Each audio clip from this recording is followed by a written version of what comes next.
اللہ نے حضرت انسان کو جو ظاہری اور باطنی اعضاء عطا کیے ہیں، ان کی پاکیزگی، ان کی طہارت اور ان کی صفائی و ستھرائی کی تلقین کی، ہماری عادات کی خوبصورتی کے لیے ہمیں پیغمبروں، رسولوں اور مصلحین کی صورت میں رہنما نصیب کر کے ایک پاکیزہ اور صالح معاشرت کے قیام کے لیے ماحول فراہم کیا۔ ہدایت انسانی سے حضرت انسان کو کبھی بھی محروم نہیں رکھا گیا، یہاں تک کہ اس کائنات کا پہلا انسان، پہلا نبی بھی ہے۔ ہم اپنے امور کا جائزہ لیتے رہیں، اپنی زندگی پر غور و فکر کریں تو بہت سارے ایسے امور ہیں کہ جو معمولی توجہ سے درست ہو سکتے ہیں اور ہم ایک پاکیزہ اور پرسکون معاشرہ ترتیب دے کے خود بھی جئیں اور اپنے اطراف کے اندر بھی خوبصورت زندگی کے ماحول کو فراہم کریں۔ ہمارے وجود سے کسی کو تکلیف نہ پہنچے، ہمارے عمل سے کسی کو اذیت نہ ملے، ہمارے رویے لوگوں کی راحت کے سبب ہوں اور ہماری زبان سے نکلا ہوا ایک ایک جملہ ٹوٹے دلوں کا مرہم بنے۔ میرے حضور سے جب پوچھا گیا کہ مسلمان کی تعریف کیا ہے تو حضور نے ارشاد فرمایا، المسلم من سلم المسلمون من لسانہ و یدہ۔ مسلمان وہ ہوتا ہے جس کے ہاتھ سے، جس کی زبان سے دوسرا مسلمان محفوظ ہو۔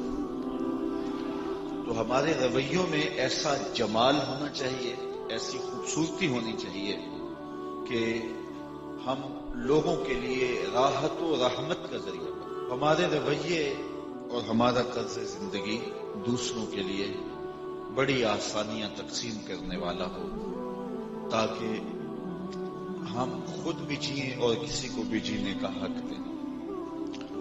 حضرت انسان جب اپنی انسانیت سے آگاہ ہوتا ہے تو اس کا پاکیزہ وجود مخلوق کے لیے نفع بخش ہوتا ہے، اور جب یہ اپنے آپ سے ناآشنا ہو جاتا ہے پھر یہ چوپایوں سے بھی بدتر ہو جاتا ہے۔ اولئک کالانعام بل ہم اضل، یہ چوپایا ہے بلکہ چوپایوں سے بھی بدتر ہے۔ تو گمراہی کے اس گڑھے میں گر جاتا ہے کہ پھر تمیز کے دائرے سے نکل کر حیوانوں سے بھی بدتر زندگی گزارتا ہے۔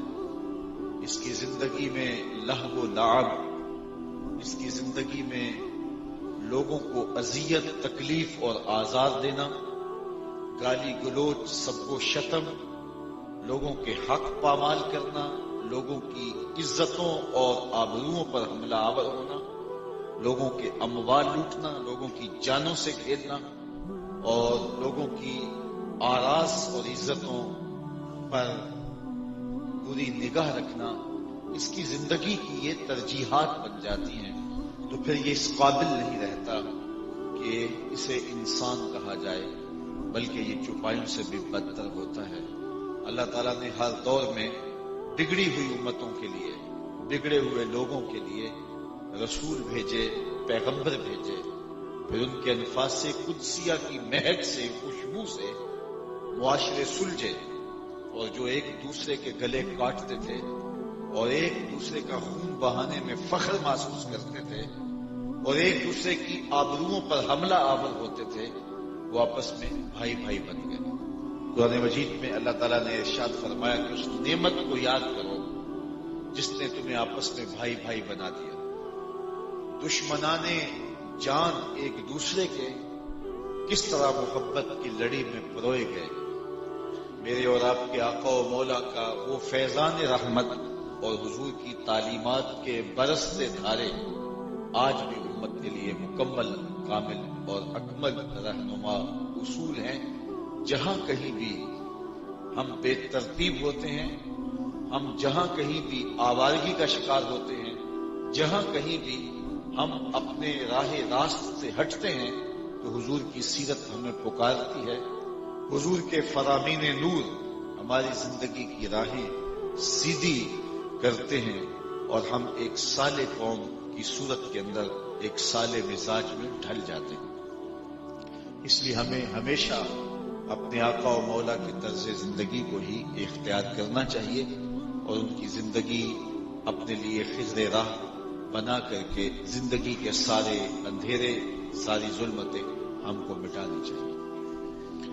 اللہ تعالیٰ نے میری اور آپ کی اصلاح کے لیے حضور کا پاکیزہ وجود اور حضور کی روشن تعلیمات اور حضور کے سینے پہ اتری ہوئی کتاب قرآن مجید نازل کر کے ہمیں موقع دیا کہ ہم جہاں کہیں بھی ہو تو یہاں سے روشنی لے کر کے اپنی زندگی کے اندھیرے مٹا کر کے چراغاں کر سکتے ہیں، روشنیوں کا سامان کر سکتے ہیں۔ سو قرآن مجید نے ارشاد فرمایا، یا ایھا الذین آمنوا قولوا قولا سدیدا یصلح لکم اعمالکم ویغفر لکم ذنوبکم۔ فرمایا اے ایمان والو، سیدھی سیدھی بات کیا کرو، سچی سیدھی صاف ستھری دو ٹوک بات کرنے کا مزاج بناؤ، پھر کیا ہوگا؟ وہ تمہاری اصلاح کر دے گا، تمہارے اعمال کو ٹھیک کر دے گا اور تمہارے گناہ بھی معاف کر دے گا۔ جب ہم اپنے رویوں میں سیدھے اور راست ہو جائیں گے اور ہماری زبان پاکیزہ ہو جائے گی، تو پاکیزہ زبان کے اثرات ہمارے دل اور دماغ میں ہوں گے، اور ہماری عادات اور ہماری اطوار خوبصورت ہو جائیں گے۔ لیکن جب ہمارے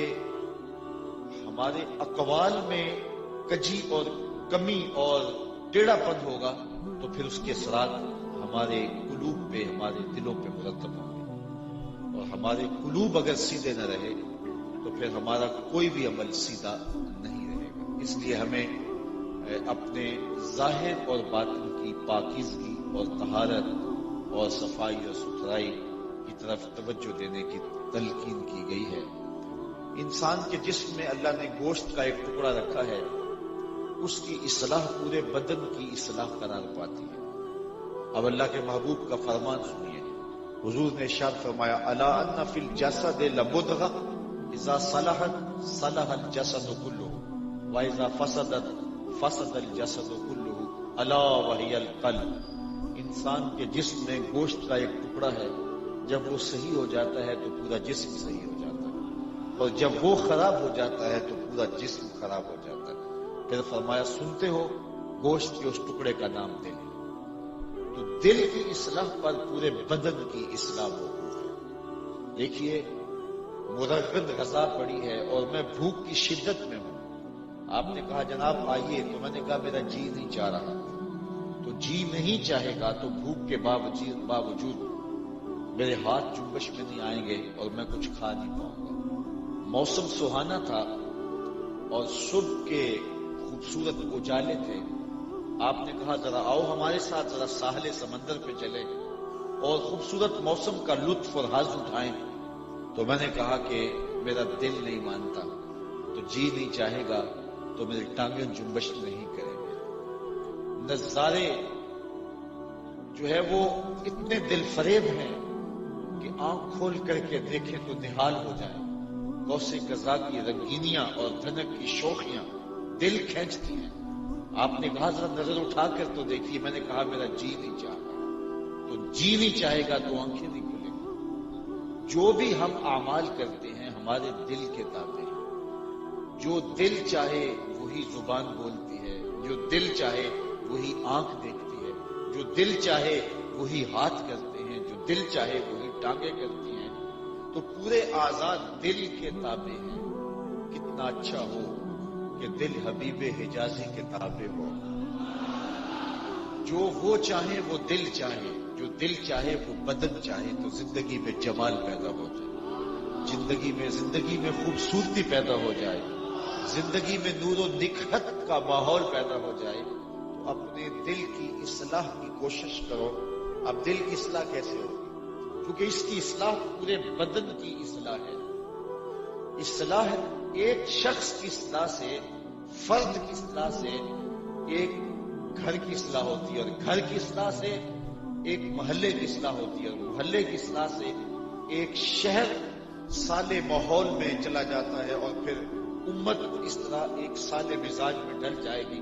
تو سب سے پہلے ہم اپنی اصلاح کریں گے، ہم اپنے باطن کو سنواریں گے. اصلاح امت کا اگر عنوان دیا گیا ہے تو اس کا یہ قطعاً مفہوم نہیں ہے کہ ہم اپنی خواہش کی آرزو اور تمنا کی زندگی گزاریں، جو چاہیں ہم اپنے اندر آوارگیاں جنم دیتے رہیں اور جگہ جگہ جا کے لوگوں کو اصلاح کا پیغام دیں. ایسے اصلاح کبھی نہیں ہوتی ہے. اصلاح کا آغاز ہمیشہ اپنی ذات سے ہوتا ہے، اور اپنی ذات سے پھر امت کی اصلاح تک کا سفر ہوتا ہے. ادارۃ المصطفیٰ کا اصلاح امت کا پیغام ذات سے شروع ہوتا ہے، اور ہم میں سے ہر شخص اس سفر کا آغاز اپنی ذات سے کرے گا، اور ذات کا سفر دل کی اصلاح سے ہوتا ہے. دل ٹھیک ہو گیا تو پورا جسم صحیح ہو گیا، دل خراب ہو گیا پورا بدن خراب ہو گیا. تو دل کی اصلاح بنیادی نقطہ ہے. اللہ کے محبوب کا فرمان آپ کے سامنے رکھا کہ دل کی اصلاح پر پورے بدن کی اصلاح ہے. اللہ رومی علیہ رحمہ، جن کو اقبال نے بھی اپنا مرشد مانا ہے، انہوں نے کیا کمال بات کہی. دل بدست آور کہ حج یک برست، از ہزارہ کعبہ یک دل بہترست. کعبہ بن گاہے خلیل اطہرست، دل گزر گاہے جلیل اکبرست. رومی کہتے ہیں کہ دل کو قابو میں لے آ، یہی حج اکبر ہے، اور ہزار کعبے سے ایک دل بہتر ہے. وہ کیوں؟ اس لیے کہ کعبہ حضرت ابراہیم خلیل کی گزرگاہ ہے، اور دل رب جلیل کی گزرگاہ. تو اس لیے اگر یہ ٹھیک ہو گیا، دل ٹھیک ہو گیا، کہتے کعبے گیا گل نہیں مک دیجیے، دلوں نہ مکائی. ہر سال حج کیا، ہر سال عمرہ کیا، لیکن دل پاپی کا پاپی رہا، تو پھر کیا فائدہ ہوا؟ تو اس دل کی اصلاح، اس دل کی پاکیزگی، اس دل کی طہارت، تقوی کا مرکز بھی یہی ہے. اللہ کے محبوب نے جب تقوی کا ذکر کیا تو باقاعدہ اپنے دل کی طرف اشارہ کر کے کہا التقویٰ ہاں ہونا، تقویٰ یہاں ہے، مرکز تقویٰ یہ ہے. یہ ٹھیک ہوتا ہے تو پھر زبان کو کنٹرول ہو جاتا ہے. یہ ٹھیک ہوتا ہے تو پھر آنکھوں میں شرم و حیا کے پردے لگ جاتے ہیں. یہ ٹھیک ہوتا ہے پھر سوچوں میں پاکیزگی آتی ہے. یہ ٹھیک ہوتا ہے تو پھر خیالوں میں طہارت آتی ہے. یہ ٹھیک ہوتا ہے پھر ہاتھ ظلم نہیں کرتے. یہ ٹھیک ہوتا ہے تو اٹھنے والے قدم مسجد کا رخ کرتے ہیں. یہ ٹھیک ہوتا ہے کان قرآن کے نغموں کو ترستے ہیں. تو اس دل کی اصلاح کو پورے بدن کی اصلاح ہے. تو اس کی اصلاح کے لیے مجھے اور آپ کو کوشاں ہونا چاہیے. اب اس دل کی اصلاح کیسے ہوگی؟ یہ دل پاک کیسے ہوگا؟ یہ پاپی مجرم جو گناہوں سے گھرا ہوا ہے، میرے حضور نے ارشاد فرمایا کہ جب کوئی شخص گناہ کرتا ہے تو اس کے دل پر ایک سیاہ نقطہ لگ جاتا ہے. اگر وہ توبہ کرتا ہے، اللہ کے حضور رجوع کرتا ہے، تو وہ نقطہ سیاہ جو دل کی تختی پہ لگا تھا وہ مٹ جاتا ہے، وہ دل مصفا ہو جاتا ہے. اور اگر یہ توبہ نہیں کرتا، گناہ پہ گناہ کرتا ہے، تو اس نقطے کے ساتھ ایک اور سیاہ نقطہ لگ جاتا ہے، اور یہ گناہ کرتا رہتا ہے، توبہ نہیں کرتا، تو دل پر سیاہی پھیلتی چلی جاتی ہے. اور ایک وقت آتا ہے کہ پورا دل سیاہ ہو جاتا ہے. تو جب پورا دل سیاہ ہو جائے پھر حق اور باطل کی تمیز نہیں رہتی. پھر گناہ کرنے کے بعد بھی شرمندگی نہیں ہوتی. جب انسان پہلا جرم کرتا ہے، وہ کسی بھی نوعیت کا ہو، تو اس کا دل لرز جاتا ہے. اگر کوئی قاتل ہے تو پہلے قتل کے بعد اسے نیند نہیں آتی.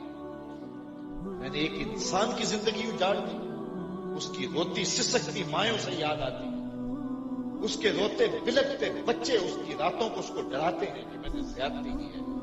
لیکن جب وہ قتل پہ قتل کرتا ہے تو اس کا دل سیاہ ہو جاتا ہے. پکا نمازی نماز چھوڑ دیتا ہے کسی وجہ سے تو سارا دن اسے بے چینی رہتی ہے. فجر کی نماز چھوٹ گئی کسی وجہ سے تو سارا دن ایک بے کلی رہتی ہے، ایک بے قراری رہتی ہے. حالانکہ رات شدت کی محنت مزدوری کی وجہ سے وہ سویا نہ ہو، اور صبح اس کی آنکھ لگ گئی ہو، اس میں اس کا قصور بھی نہیں ہے، لیکن پکے نمازی کا دل سارا دن بے قرار رہے گا کہ میں آج اپنی صبح کا آغاز کیا اور رب کے حضور سجدہ ریز نہیں ہوا.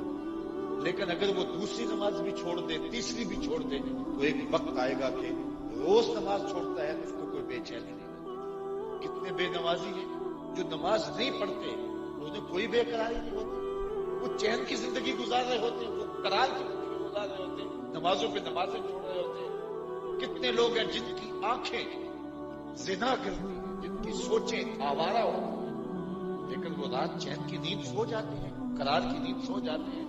دل سیاہ ہو گیا ہے، باطن اجڑ گیا ہے، وہ حس ختم ہو گئی ہے، ضمیر مردہ ہو گیا ہے. تو ضمیر کیسے زندہ ہوگا؟ اور پھر اس کی حالت، منافق کی حالت بیان کی گئی اور مومن کی حالت. مومن گناہ کر بیٹھتا ہے تو اس کی حالت یہ ہوتی ہے جس طرح پہاڑ نیچے آ گیا، ابھی پہاڑ گرے گا تو اس کو کچل دے گا، وہ جلدی سے تلافی کرنا چاہتا ہے، توبہ کے دروازے کو ڈھونڈتا ہے اور اللہ کے حضور معافی مانگتا ہے. اس کا بدن خوف خدا سے لرزتا ہے، اور اگر وہ گناہ پہ گناہ کرتا ہے تو پھر کیا ہوتا ہے؟ تسلسل کے ساتھ گناہ کرتا ہے اور اس کو محسوس نہیں ہوتا. یہ علامت ہے کہ دل کی دنیا لٹ گئی، یہ علامت ہے کہ اندر سیاہ ہو گیا، یہ علامت ہے کہ باطن اجڑ گیا ہے، احساس مر گیا ہے، ضمیر مردہ ہو گیا ہے. اسلام اور ایمان کا جو نور تھا اس کی روشنی کم پڑ گئی ہے، ماند ہو گئی ہے، نفاق کے پردے چڑھ گئے ہیں، دل کے اوپر زنگ آ گیا ہے. اب اس کو کوئی پرواہ نہیں ہوتی. اب اگر اسے کبھی سوچ آ جائے تو پھر اس کو دوبارہ پلٹنا ہو تو توبہ کا دروازہ کھلا ہے. رب نے اپنے بندوں کے لیے مایوسی کو حرام کیا ہے کہ وہ میری رحمت سے کبھی بھی مایوس نہ ہو. لا تقنطوا من رحمت اللہ، میری رحمت سے کبھی مایوس نہ ہونا. تم کتنے بھی جرم کیے ہو، آجا میری تحریر میں پلٹ کے تیرے سارے گناہ معاف کر، بلکہ تیرے گناہوں کو بدل کے نیکیوں میں تبدیل کر دوں گا. کہاں گناہوں بھری زندگی اور یہ باد نسیم کے جھونکے، رب کی رحمتوں کا پیام، اس کی رحمتیں آواز دے رہی ہیں. یا ایھا الانسان ما غرک بربک الکریم، او بھاگے ہوئے انسان آجا پلٹ کے، تیرا رب بڑا ہی کریم. مجھے بتاؤ کوئی بھاگے ہوئے کو یوں آواز دیتا ہے؟ کبھی آپ نے دیکھا نہیں ہوگا مجرم کا تعاقب کرتے ہوئے پولیس کو؟ آپ نے سخت گیر استاد کو شاگرد کے پیچھے دوڑتے بھی دیکھا ہوگا. اللہ اکبر. لیکن پیار کا کیسا انداز ہے. میں کہا کرتا ہوں ساری دنیا کے شہد میں چھوڑ دو، اتنی مٹھاس نہیں ملے گی جتنی قرآن کے اس لہجے میں مٹھاس ہے. آواز آ رہی ہے، ذرا دیکھیے مجرم کو، باغی کو، سرکش کو، متمرد کو، جو اس کی حکومت کو توڑ کے جا رہا ہے، اس کی دہلیز کو چھوڑ کے جا رہا ہے، اس کو اس کی رحمتیں آواز دے رہی ہے. یا ایھا الانسان، او بھاگے ہوئے انسان. ویسے انسان نسیان سے ہے، نسیان بھول جانے والے کو کہتے ہیں. تو جو مالک کا در چھوڑ کے بھاگ رہے اس کو آواز دی جا رہی ہے، یا ایھا الانسان، او بھولے ہوئے، او اللہ کا در چھوڑ کے بھول گئے ہوئے، آجا پلٹ کے. ما غرک بربک الکریم، کیوں مغرور ہو گیا، کیوں جا رہا ہے؟ آجا پلٹ کے، تیرا رب بڑا ہی کریم ہے. مجھے بتاؤ کوئی مجرموں کو یوں بھی آواز دیتا ہے؟ کوئی بھاگے ہوئے لوگوں کو یوں ہی سینے سے لگاتا ہے، یوں بھی پیار کرتا ہے، یوں بھی شفقت دیتا ہے؟ ما غرک بربک الکریم. اللہ اکبر. ابھی آپ نے دیکھا ہوگا کوئی نالائق بچہ گھر چھوڑ کے بھاگ جاتا ہے، وہ تو شاید کسی ہوٹل میں برتن مانج کے اپنے پیٹ کی آگ بجھا رہا ہوتا ہے، لیکن ماں کے حلق سے نیچے لقمہ نہیں اترتا. باپ کی راتوں کی نیند لٹ جاتی ہے، پاگلوں کی طرح گھومتا پھرتا ہے، اس رشتے داروں کو فون کرتا ہے نکما ادھر تو نہیں آیا، اس کے دوستوں کو پوچھتا پھرتا ہے تمہیں تو نہیں بتا کے گیا. اور اخبارات میں، ٹیلی ویژن پہ اشتہار چھپتے ہیں کہ ہمارا اس نام کا بیٹا، کہنے سننے کا انداز یہ، اٹھنے بیٹھنے کا سٹائل یہ، اس رنگ کا لباس ہے، وضاحت ایسی ہے، اس طرح سے ہمارے گھر سے گم ہو گیا، اتنے دنوں سے غائب ہے، اگر کسی کو ملے اس نمبر پہ اطلاع کرے، اتنا انعام دے گا. اور ساتھ لکھا ہوتا ہے نیچے نوٹ، اگر وہ خود پڑھ رہا ہو تو واپس آ جائے، اسے کچھ نہیں کہا جائے. اور میں جب بھی کبھی یہ آیت پڑھتا ہوں تو میری نظر، جب یہ اشتہار پڑھتا ہوں تو میری نظر اس آیت پہ آ جاتی ہے. رب بھی کہہ رہے یا ایھا الانسان ما غرک بربک الکریم، او بھاگے ہوئے انسان آجا پلٹ کے، تیرا رب کریم ہے، کچھ نہیں کہے گا، آ تو صحیح اس کی چوکھٹ۔ الذی خلقک کا، اس نے کیوں تجھے کچھ کہنا ہے، وہ تیرا خالق لگتا ہے، آجا پلٹ کے۔ تو مالک کی تحریر چھوڑ کے جب بندہ بھاگا تو آواز آئی یا ایھا الانسان ما غرک بربک الکریم، او بھاگنے والے آجا پلٹ کے، میں تیرا رب بھی اور کریم بھی ہوں۔ الذی خلقک فسواک فعدلک فی ای صورت ما شاء رکبک، دیکھ میں تیرا خالق لگتا ہوں، میں نے تجھے دست قدرت سے بنایا ہے، تیرا ناک نقشہ سنوارا ہے، تیرے اعضاء کو توازن بخشا ہے، تجھے خوبصورتی دی ہے، تجھے حسن بخشا ہے، تجھے جوانی دی ہے، تیرے اعضاء کو صلاحیتیں دی ہیں، آنکھوں کو چمکنا سکھایا ہے، تیری زبان کو بولنے کی صلاحیت دی ہے، تجھے سوچتا ہوا دماغ دیا، دھڑکتا ہوا دل دیا، جذبات کا ایک جہاں تیرے سینے میں آباد کیا۔ مٹی کے ذروں سے اور پانی کی بوند سے بننے والا انسان آج جوان ہوا تو آج مالک کو بھول گیا، آجا پلٹ کے میں تیرا رب لگتا ہوں، میں تیرا کریم مالک ہوں۔ تو اس کی رحمتیں آواز دے رہی ہیں، جس کی روح سن لے اس کی آواز کو وہ پلٹ آئے، پھر مالک اس پلٹنے والے یہ گناہ نہیں دیکھتا، وہ دیکھتا ہے میرا بندہ میری دہلیز پہ آ گیا، فرشتوں میرا بندہ آخر میرے پاس ہی آیا ہے نا، میرے علاوہ اس کا کوئی رب نہیں نہ تھا کہ جہاں جاتا تم گواہ بن جاؤ، میں نے اپنے بندے کے سارے گناہ معاف کر دیے، ساری خطائیں معاف کر دی۔ تو دل کے زنگ اتار کر کے اپنے مالک کی دہلیز پہ آؤ۔ دلوں کے زنگ کیسے اتریں گے؟ دل مصفا کیسے ہوں گے؟ دلوں کی پاکیزگی اور طہارت کا سما ہم کیسے کریں گے؟ آؤ، اللہ کے محبوب علیہ السلام نے ارشاد فرمایا لکل شیء ثقالہ وثقالۃ القلوب ذکر اللہ، ہر شے کا زنگ کسی نہ کسی شے سے اترتا ہے، دل بھی زنگ آلود ہوتے ہیں، تو دلوں کا زنگ اتارنا چاہو تو اللہ کا ذکر کیا کرو۔ تلاوت کلام مجید سے دلوں کا زنگ اترتا ہے، اللہ کے ذکر سے دلوں کا زنگ اترتا ہے۔ تو اپنے مزاج کے اندر قرآن مجید کی تلاوت شامل کر لو اور صبح شام اللہ کا ذکر کرو، اللہ کا ذکر سنو، مجالس ذکر میں بیٹھو اور دل کے اوپر لگے ہوئے زنگ کھرچ کے اللہ کی معرفت کا رنگ چڑھاؤ۔ یہ رنگ صبغت اللہ اگر دل پہ چڑھ گیا تو پھر یہ ایسا پکا رنگ ہے کہ یہ اترتا نہیں ہے۔ یہ دل کا چڑھا ہوا رنگ تمہاری پوری زندگی کو رنگین اور پرنور کر دے گا، لیکن اگر دل اللہ کی معرفت کے رنگ سے بے دور ہوا تو ساری زندگی گزر گئی۔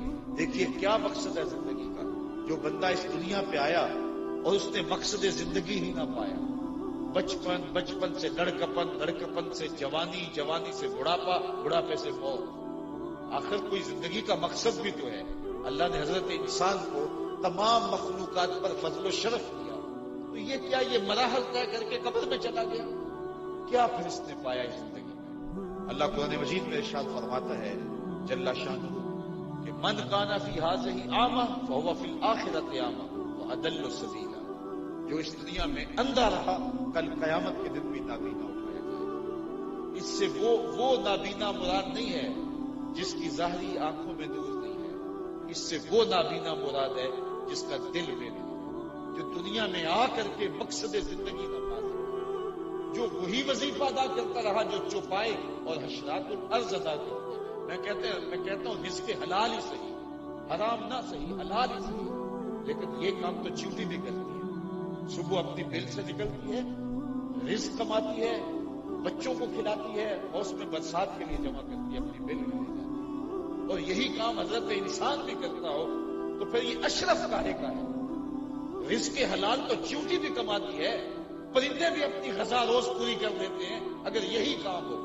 ہم کہتے ہیں فلاں آدمی بڑا اچھا ہے، صبح ٹائم پہ کام پہ جاتا ہے، ٹائم پہ آتا ہے، کسی کو کچھ نہیں کہتا، رزق حلال کماتا ہے، ٹھیک ہے مان لیا، لیکن یہ کام تو وظیفہ تو چڑیا بھی کرتی ہے، یہ وظیفہ تو چیوٹی بھی کرتی ہے، یہ اشرف کیسے ہے، یہ افضل کیسے ہے؟ یہ افضل اس لیے ہے کہ اس دنیا پہ آ کے مقصد زندگی پاتا ہے اور اس دنیا میں رہ کے اپنے رب کی معرفت پاتا ہے، پہلے اپنی ذات سے آگاہ ہوتا ہے اور پھر اپنے رب سے آگاہ ہوتا ہے۔ اور جس کو اپنے آپ سے ساری زندگی آگے ہی نہ ملی، من عرف نفسہ فقد عرف ربہ، جس نے اپنے آپ کو پہچان لیا اس نے اپنے رب کو پہچان لیا، اور جس کو خود ہی کا تعقل ہی نہ ہوا جس کو یہی نہ پتا چلا کہ میں کون ہوں، زندگی کی جہت ہی معلوم نہ ہوئی، جینے کا مقصد ہی نہ سمجھا، وہ بس کھانے پینے کے لیے زندہ ہے؟ کیا یہ زندگی ہے؟ یہ کوئی زندگی نہیں۔ زندگی کشمکش کا نام ہے، زندگی با مقصد حیات معتبرہ کا نام ہے شباب اپنے لہو کی آگ میں جینے کا نام۔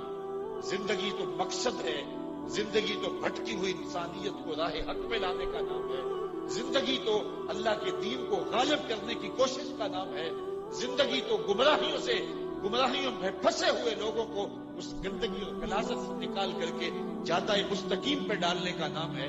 اور یہ ہوگا تب جب ہم خود اپنی صفائی و ستھرائی کریں گے اور مقصد زندگی کو سمجھیں گے۔ یوں ہی آوارگی میں قیمتی زندگی کی سانسیں برباد نہ کر دو، اپنی زندگی کی مقصدیت کو سمجھو۔ سحری کے سجدے اگر نصیب ہو جائیں، اگر نہیں تو فجر سے اپنی زندگی کا آغاز کرو، اور فجر سے اپنی زندگی کے آغاز کے بعد اپنی زندگی کے ایک ایک لمحے کو مرتب کر کے اپنا پورا دن گزارو، اور پھر رات سونے سے قبل اپنا محاسبہ کرو۔ آج کے گزرے ہوئے دن میں کوئی میرا ایسا عمل تو نہیں ہے جو اللہ کی مخلوق کے ضرر کا سبب ہے، میرا کوئی ایسا رویہ تو نہیں ہے جو مخلوق خدا کی تکلیف کا سبب ہے، میرا کوئی ایسا انداز تو نہیں ہے کہ جو اللہ کی ناراضگی کا ذریعہ ہے۔ اور اپنا دن سلامتی سے اگر گزر گیا ہے تو شکر کا سجدہ کر کے سو جاؤ، اور اپنی باطن کی اصلاح کے بعد اندر سے دودھ پھوٹے گا اور راستے ملیں گے، اور تمہیں مقصد حیات ملے گا، اور اللہ کی معرفت کے اجالے اور اللہ کی معرفت کا نور آپ کو نصیب ہوگا، اور باطن آپ کا جو ہے وہ روشن اور تابناک ہوگا، اور اس دنیا پہ رہتے ہوئے مقصد زندگی ہاتھ آئے گا۔ اور جس کو دنیا میں رہتے ہوئے مقصد زندگی ہاتھ نہیں آیا تو وہ کل قیامت کے دن بھی نابینا اٹھایا جائے گا۔ یہ زندگی بھی اب یوں ہی کو گزار دی، آخرت بھی برباد ہو گئی۔ آئیے اس مختصر زندگی میں اپنے اعمال پہ غور کیجئے، اپنے احوال پہ غور کیجئے، اپنے طرز زندگی پہ غور کیجئے، اپنے ایک ایک عضو بدن کی اصلاح کیجئے، اپنے باطن کو، دل کو، قلب کو حسد سے، حقد سے، کینے سے، نفرتوں سے پاک کیجئے۔ دل کے آئینے پہ گرد جمے ہیں تو کچھ دکھائی نہیں دے سکتا، دکھائی تب دے گا جب آئینے کے اوپر پڑا ہوا زنگ اترے گا، تو پھر آئینہ سیکل ہوگا، آئینہ مصفہ ہوگا، آئینہ مزکہ ہوگا، تو اس کے اندر تمہیں اپنی صورت نظر آئے گی، اور جب تم صورت اپنی دیکھو گے تو پھر اپنے آپ سے شناسائی ہوگی، پھر من سے شناسائی حاصل کرنے والا رب سے شناسائی پائے گا۔ اس آئینے کے اندر کائنات کی ہر شے کا عکس دکھائی دیتا ہے۔ حضرات صوفیہ اس کو کائنات صغیر کہتے ہیں، چھوٹی کائنات۔ اس کائنات کا خلاصہ تیار کرو تو دل بنتا ہے، دل کو پھیلاؤ تو کائنات بنتی ہے۔ تو اس دل کو سمجھو اور اس دل کو مالک کی دہلیز پہ لے آؤ۔ لیکن یہ دل گناہوں کی وجہ سے اگر سیاہ ہو گیا تو پھر چہرے کے اوپر صابون اور طرح طرح کی کریمیں مل کے اس کو صاف کرنے کا کیا فائدہ؟ سلطان سے پھر بولے کہ دل کالے نالوں منہ کالا چنگا، جے کو یہ رمز پچھاڑے۔ اگر یہ رمز سمجھ میں آ جائے کہ منہ کالا ہو تو خیر ہے، دل کالا نہیں ہونا چاہیے، دل ستھرا ہونا چاہیے، دل پاکیزہ ہونا چاہیے۔ پوری کائنات اس دل کے اندر ہے، تو اس کو درد سے آشنا کرو۔ اور وہ درد کون سا ہے؟ وہ درد حب رسول کا ہے، وہ درد عشق رسول کا ہے۔ تو ان کے نام کے وظیفے پڑھو، ان کے ذکر کی تسبیحیں پڑھو، حضور پہ درود سلام پیش کرو، اور ان کے ساتھ اپنے تعلق کے خاطر کو مضبوط کرو، اور دل کے زنگ اتار کر کے معرفت کے رنگ میں آ جاؤ۔ پھر یہ خوبصورت زندگی جینے کا لطف آئے گا۔ اگر کسی نے زندگی کا لطف دیکھنا ہے تو وہ حضور کی چوکھٹ پہ آ جائے اور وہ اس دل کی دنیا سے آشنا ہو جائے۔ پھر یہ لٹا ہوا دل قرار لیتا ہے، یہ اس کی ٹیس اور اس کی درد اور اس کی کیفیات، زندگی کا جمال جو ہے وہ زندگی کی حقیقتوں سے آشنا کرتا ہے۔ لیکن ہم لوگ اپنی زندگی کے اس مقصد کو بھول گئے جس کے لیے ہمیں پیدا کیا گیا تھا۔ اللہ نے یہ دل اپنے لیے پیدا کیا تھا، اسی لیے اس کو عرش اللہ کہا گیا۔ یہ اللہ کا عرش ہے، آئیے اس عرش کو سجائیں، اس عرش کے موتی جڑے اور اس عرش کے اوپر پڑا ہوا گرد غبار اس کو اتاریں، اس تخت کو مصفہ کریں، مزکہ کریں، پھر اشک کا چھڑکاؤ کرے، اور جب یہ فرش تیار ہو جائے تو پھر ہاتھ باندھ کے کہیں ہر تمنا دل سے رخصت ہو گئی، اب تو آجا اب تو خلوت ہو گئی۔ لیکن جب ہرس کی بوٹیاں اگی ہوں گی، ہوس کے کانٹے ہوں گے، خاشات کی یہاں آکاش بیلیں ہوں گی، تو پھر اس اجڑے ہوئے دل میں کون پھیرا لگائے گا؟ اجڑے ہوئے گھر میں تو بھوت رہتے ہیں، وہاں تو جو ہے وہ چڑیلیں رہتی ہیں، وہاں جو ہے وہ پاکیزہ صفت لوگ نہیں آتے ہوتے۔ تو اگر اس دل میں نفرت کی چڑیلیں ہوں، اگر یہاں خاشات کے بھوت پل رہے ہوں، تو پھر مالک کے ڈیرے اس دل پہ نہیں ہوتے۔ تو آئیے ذرا کوئی دھونی ذکر کی دمائیں اور دھونی لے کر کے دل کے ارد گرد اس کو پھیریں، تاکہ یہ بھوت بھاگ جائیں، یہ چڑیلیں دفع ہو جائیں اور دل مصفہ ہو جائے، اور پھر درود پڑھ کے ماحول کو خوشبو کریں، اور پھر کہیں مالک ہر تمنا دل سے رخصت ہو گئی، اب تو آجا اب تو خلوت ہو گئی۔ اس لیے ہمیں اپنے دل کی اصلاح سے اپنے بدن کی اصلاح کی طرف بڑھنا ہوگا۔ میں آپ کے شوق و ولولہ کو اور آپ کی محبتوں کو، باہر کھڑے ہوئے لوگوں کے جذبوں کو بھی دیکھا، اور یہاں چھتوں اور سیڑھیوں میں لوگوں کی محبتوں کو بھی دیکھ رہا ہوں۔ آپ کا شوق فراواں، چمکتے ہوئے چہرے اور آپ کی آنکھوں میں پیار کی روشنی، یقیناً یہ میرے ساتھ پیار نہیں ہے، یہ پیار اللہ کے محبوب کے ساتھ ہے۔ ہمارے استاد جھوم کے ایک شعر پڑھا کرتے تھے، محمد کی وساطت سے محبت تیری میری ہے، محمد کی وساطت سے محبت تیری میری ہے، محبت اصل ہے ان کی، نہ تیری ہے نہ میری۔ اقبال کے سارے کلام کا رس نچوڑو تو خلاصہ یہ نکلتا ہے کہ محمد سے وفا تو میں تو ہم تیرے ہیں، یہ جہاں چیز کیا لوح و قلم تیرے ہیں، وآخر دعوانا ان الحمدللہ رب العالمین۔